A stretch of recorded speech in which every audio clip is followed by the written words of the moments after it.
इस क्वेश्चन में आपको बताना है कि फेलिंग सोल्यूशन यूज करके आप इन 4 मिक्सचर में से कौन से मिक्सचर को सेपरेट कर पाओगे qualitatively.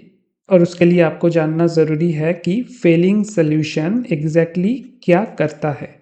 Fehling solution is used to distinguish between aldehyde and keto group. जो कीटोन है उससे एल्डिहाइड को सेपरेटली डिस्टिंग्विश करने के लिए यूज किया जाता है। ये एल्डिहाइड के केस में पॉजिटिव टेस्ट देता है फेलिंग सोल्यूशन, और कीटोन के टेस्ट में नेगेटिव टेस्ट देता है। और सिर्फ एल्डिहाइड ही नहीं, अगर आपके पास कोई अल्फा हाइड्रोक्सी कीटो ग्रुप है then it will also give positive test in Fehling solution. तो या तो आपके पास CHO ग्रुप होना चाहिए एल्डिहाइड, या फिर आपके पास C डबल बॉन्ड हो कीटो लेकिन उसके साथ अल्फा पोजीशन में एक हाइड्रोक्सिल ग्रुप होना चाहिए, तब जाके फेलिंग सोल्यूशन पॉजिटिव रिजल्ट देगा। अलोंग विथ दैट 2 टाइप के शुगर्स होते हैं, नॉन रिड्यूसिंग शुगर और रिड्यूसिंग शुगर। रिड्यूसिंग शुगर के केस में फेलिंग सोल्यूशन पॉजिटिव टेस्ट देता है और नॉन रिड्यूसिंग शुगर के केस में ये नेगेटिव टेस्ट देता है। Reducing sugar and non reducing sugar में डिफरेंस क्या है? रिड्यूसिंग शुगर के केस में you will have free aldehyde group यानी कि फ्री CHO ग्रुप, या फिर free alpha hydroxy keto group यानी कि C डबल बॉन्ड O और अल्फा पोजीशन में OH, ये ग्रुप फ्री होना चाहिए। या फिर शुगर को हम जैसे रिप्रेजेंट करते हैं कभी कभार उसमें साइक्लिक रिप्रेजेंटेशन भी आ जाता है, तब हमको क्या देखना पड़ेगा कि इसमें कोई हेमी एसिटल ग्रुप है कि नहीं।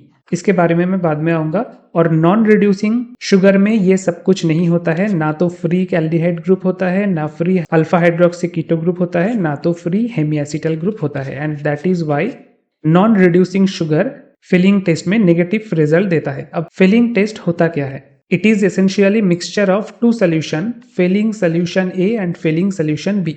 Failing solution A में you have copper sulfate solution CuSO4, copper sulfate का aqueous solution, और failing solution B में है alkaline यानी कि NaOH है जिसमें alkaline solution of Rochelle salt, Rochelle ROCHELLE।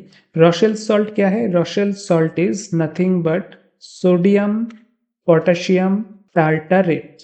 अब टार्टरिक एसिड का फॉर्मूला क्या है? टार्टरिक एसिड इज COOH, यहाँ पे 2 CHOH ग्रुप रहेगा मिडिल में और नीचे और एक कार्बोक्सिलिक एसिड ग्रुप। अब ये अगर टार्टरिक एसिड है, इसका जो COOH है एसिडिक ग्रुप है दोनों तरफ से, उसको आप एबोलिश कर दो एंड उसमें आप ऐड कर दीजिए एक में सोडियम आयन और एक में पोटेशियम आयन, तो ये बन गया आपका रॉशेल्स सॉल्ट। नाउ मेन थीम क्या है फेलिंग सोल्यूशन का? मेन जो थीम है दैट इज इसमें जो Cu2+ है, Cu2+ ion from copper sulphate, ये अल्कलाइन मीडियम में OH- मीडियम के प्रेजेंट में अगर कोई रिड्यूसिंग ग्रुप रहता है, जैसे कि कोई अगर एल्डिहाइड इसमें है, ये Cu2+ को Cu+ में रिड्यूस करता है। This is the main thing. इसीलिए हम इस टाइप के ग्रुप को क्या बोलते हैं? Reducing group. और अगर ये शुगर के अंदर रहे तो उस शुगर को हम बोलते हैं रिड्यूसिंग शुगर, क्योंकि वो कॉपर 2+ को Cu+ यानी कि क्यूप्रिक से Q+ जनरेट करता है। और जो एल्डिहाइड है, एल्डिहाइड के साथ क्या होगा? Aldehyde will be oxidized. जो दूसरों को रिड्यूस करता है वो खुद ऑक्सीडाइज हो जाता है, so aldehyde will be oxidise to acid, carboxylic acid.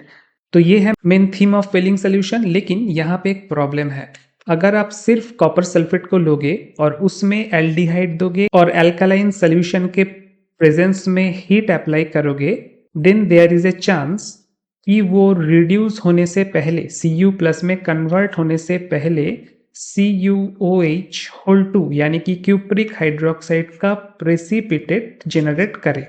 तो क्या होगा? हमारा फेलिंग टेस्ट अधूरा रह जाएगा। And that is why we use the Rochelle salt यानी कि टार्टरिक एसिड का सोडियम पोटेशियम सॉल्ट। वो क्या करता है? ये जो Cu2+ है उसको कम्प्लेक्स बना के रखता है। Cu2+, अगर अल्कलाइन मीडियम का डायरेक्ट हाइड्रोक्साइड आयन का रिएक्शन होता तो क्या जनरेट होता? CuOH2, ये प्रेसिपिटेट। लेकिन अगर इसके साथ रॉशेल सॉल्ट रहे तो क्या होगा?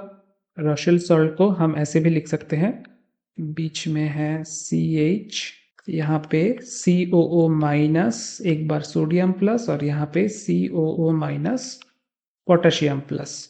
तो क्या होगा इन दोनों के बीच में रिएक्शन? दो वाटर मॉलिक्यूल यहाँ से रिलीज हो जाएंगे and we will get this complex Cu2 plus O, उसके साथ CH, यहाँ पे भी CH, और बाकी जैसा था एग्जैक्टली सेम स्ट्रक्चर। और ये जो कंपाउंड प्रोड्यूस हुआ, this is deep blue colour, इसका कलर डीप ब्लू होगा। फेलिंग ए सोल्यूशन को फेलिंग बी सोल्यूशन में मिक्स करने के बाद हमें ये कलर मिलता है। This is from Fehling A solution जहाँ पे सिर्फ कॉपर सल्फेट सोल्यूशन है, उसके साथ फेलिंग बी सोल्यूशन जब हम मिक्स करेंगे जहाँ पे अल्कालाइन सोल्यूशन में, अल्कालाइन मीडियम में रॉशेल सॉल्ट मिक्स किया हुआ है, ये दोनों मिलके फेलिंग बी सोल्यूशन बनाते हैं और Fehling A and Fehling B मिलके ये डीप ब्लू कलर का फाइनल सोल्यूशन जनरेट करता है। अब इस डीप ब्लू कलर में अगर हम कोई फ्री एल्डिहाइड ग्रुप को देते हैं देन क्या होगा? ऑब्वियसली Cu जो पहले क्यूप्रिक फॉर्म में था, Cu2 प्लस फॉर्म में था, वो अभी Cu प्लस फॉर्म में आ जाएगा, क्यूप्रस फॉर्म में, यानी कि क्या हो गया? रिड्यूस हो गया। इसीलिए हम इसको क्या बोलते हैं कि रिड्यूसिंग शुगर भी इसमें रिस्पॉन्स करता है। रिड्यूसिंग शुगर जिसमें फ्री एल्डिहाइड ग्रुप है या फिर free alpha hydroxy keto group है, वो इसमें रिस्पॉन्स करता है। और ये जो क्यूप्रस ग्रुप बना है वो क्यूप्रस ऑक्साइड किस कलर का होता है? That is in red orange colour, और ये एक प्रेसिपिटेट होता है। तो क्या हो गया हमारे पास पहले था ब्लू कलर सोल्यूशन और ये डीप ब्लू कलर सोल्यूशन से कलर चेंज होके अभी हमारे पास आ गया रेड ऑरेंज कलर CuO-PPT। इसका मतलब हमारा फिलिंग टेस्ट क्या हो गया? पॉजिटिव रिजल्ट दिया हमको।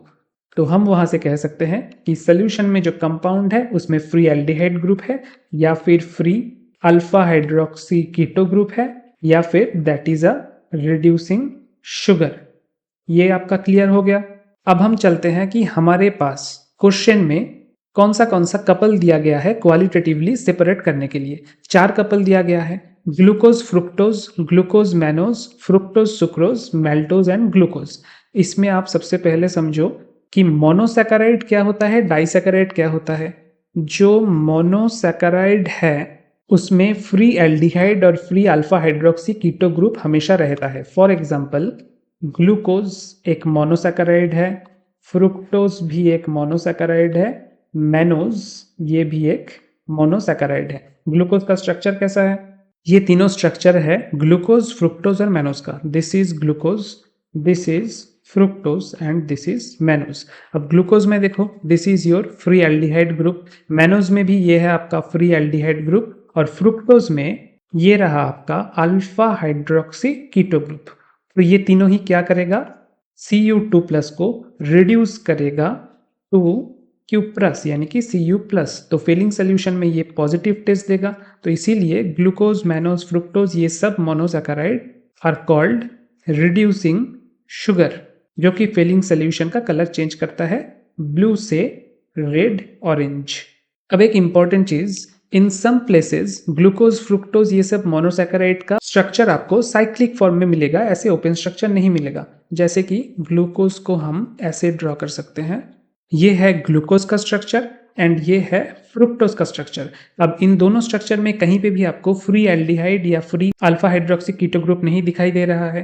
तो आप इसको कैसे जज करोगे कि ये रिड्यूसिंग शुगर है या फिर नॉन रिड्यूसिंग? उसके लिए मैंने आपको कहा था कि आपको हेमी एसिटल ग्रुप प्रेजेंट है कि नहीं वो ध्यान में रखना पड़ेगा। हेमी एसिटल क्या है? नॉर्मली जो आपके पास एसिटल डिहाइड है उसका स्ट्रक्चर कुछ इस तरीके से है। ये कोई भी एक एल्डिहाइड का स्ट्रक्चर है। एल्डिहाइड अल्कोहल के प्रेजेंस में क्या क्या बना सकता है? एक बार हेमी एसिटल प्रोड्यूस कर सकता है जहां पे ऑक्सीजन के साथ होगा OH और एक तरफ होगा OR, this is hemiacetal. और क्या प्रोड्यूस कर सकता है? एसिटल, जहां पे दोनों तरफ OR एंड OR होगा, दिस इज एसिटल। तो अगर आपके पास इस टाइप का ग्रुप है यानी कि आपके पास हेमी एसिटल है, तब जाके उसको हम बोलेंगे रिड्यूसिंग शुगर और वो फेलिंग सोल्यूशन का कलर चेंज करेगा यानी कि पॉजिटिव टेस्ट देगा। और अगर आपके पास एसिटल है तो वो फेलिंग सोल्यूशन में नेगेटिव टेस्ट देगा। अब आप इन दोनों स्ट्रक्चर को देखो। ग्लूकोज के स्ट्रक्चर में जो ये पर्टिकुलर कार्बन है, इस कार्बन के साथ क्या लगा हुआ है, OH और H, और बाकी एक तरफ है R एंड इस तरफ है OR। That is exactly matching with this kind of structure, यानी कि ये हेमीएसिटल कार्बन है। फ्रुक्टोज में भी आप पर्टिकुलर इस कार्बन को नोटिस करो, यहाँ पे एक ऑक्सीजन होगा। So this carbon is also a hemiacetal carbon. तो ये दोनों क्या हो गया, रिड्यूसिंग शुगर हो गया। अब हम देखते हैं कि डाइसैकेराइड फिलिंग सोल्यूशन में कैसा रिस्पॉन्स करता है। सपोज हम अगर सुक्रोज बनाने की सोचे, तो सुक्रोज कैसे बनेगा, sucrose is a dimer of glucose and fructose, और इसीलिए इसको डाइसैकेराइड बोला जाता है। तो अब देखो, ग्लूकोज और फ्रुक्टोज इन दोनों को अगर आप ऐड करोगे, और पर्टिकुलरली ये जो दो सेंटर है, ये जो दो हेमीएसिटाइलिक सेंटर है, इन दोनों सेंटर को आप अगर एक दूसरे के साथ अटैच करोगे तो ऑक्सीजन क्या हो जाएगा, पर्टिकुलरली ऑक्सीजन यहाँ पे बाउंड हो जाएगा। तो दोनों ही हेमी एसिटाइलिक सेंटर क्या हो गया, लूज हो गया, and that is why sucrose can not reduce Cu2 plus to Cu plus. तो सुक्रोज क्या हो गया, सुक्रोज हमारा हो जाएगा नॉन रिड्यूसिंग शुगर, जो कि फेलिंग सोल्यूशन में कोई टेस्ट नहीं देगा। अब हम आते हैं मेल्टोज पे। मेल्टोज भी एक डाइसैकेराइड है, लेकिन डिफरेंस क्या है, maltose is made up of two glucose molecule. अब आप ग्लूकोज मॉलिक्यूल को ध्यान से देखो, this is our glucose molecule. इसको अगर साइड बाय साइड एडिशन किया जाए तो एक ग्लूकोज मॉलिक्यूल का जो हेमी एसिटाइलिक साइड होगा वो लूज हो जाएगा, लेकिन दूसरा ग्लूकोज मॉलिक्यूल का लेफ्ट हैंड साइड ऐड हो रहा है, यानी कि उसके राइट हैंड साइड में जो हेमी एसिटाइलिक ग्रुप है वो अभी भी क्या है, वो अभी भी प्री कंडीशन में है, जो कि Cu2 प्लस को रिड्यूस कर पाएगा। And that is why glucose plus glucose को जब हम अटैच करेंगे और मेल्टोज डाइमर सिंथेसाइज करेंगे, that can reduce Cu2 plus to Cu plus, यानी कि ये डाइसैकेराइड एक रिड्यूसिंग शुगर है जो कि फेलिंग सोल्यूशन में पॉजिटिव टेस्ट देगा। तो हमारे पास पिक्चर क्लियर हो गया कि हमारे पास नॉन रिड्यूसिंग शुगर है कुछ, और कुछ रिड्यूसिंग शुगर है। रिड्यूसिंग शुगर कैसे हम पहचानेंगे, अगर वहाँ पे फ्री एल्डिहाइड ग्रुप हो, या फिर free alpha hydroxy keto group हो, या फिर हमको साइक्लिक स्ट्रक्चर दिया जाए तो हेमी एसिटाइल ग्रुप ढूंढना पड़ेगा। और नॉन रिड्यूसिंग शुगर में ऐसा कुछ भी नहीं होगा। तो non reducing sugar Fehling test भी नहीं देगा, और रिड्यूसिंग शुगर फिलिंग टेस्ट में पॉजिटिव रिजल्ट दिखाएगा, यानी कि जो ब्लू कलर था उस कलर को ऑरेंज रेड प्रेसिपिटेट में कन्वर्ट करेगा। रिड्यूसिंग शुगर में मैक्सिमम मोनोसैकेराइड्स आ जाते हैं, all the monosaccharides response positively in Fehling test. और डाइसैकेराइड में क्या आता है, मेल्टोज एंड ऑल्सो लैक्टोज। तो ये आपको फेलिंग सोल्यूशन में पॉजिटिव टेस्ट प्रोवाइड करेगा। अब क्वेश्चन की तरफ चलते हैं। क्वेश्चन में हमसे पूछा गया है कि इन कपल्स में से कौन से कपल को हम डिस्टिंग्विश कर सकते हैं बाय फेलिंग सोल्यूशन। ग्लूकोज और फ्रुक्टोज दोनों ही क्या है, रिड्यूसिंग शुगर है, इसको हम नहीं कर पाएंगे।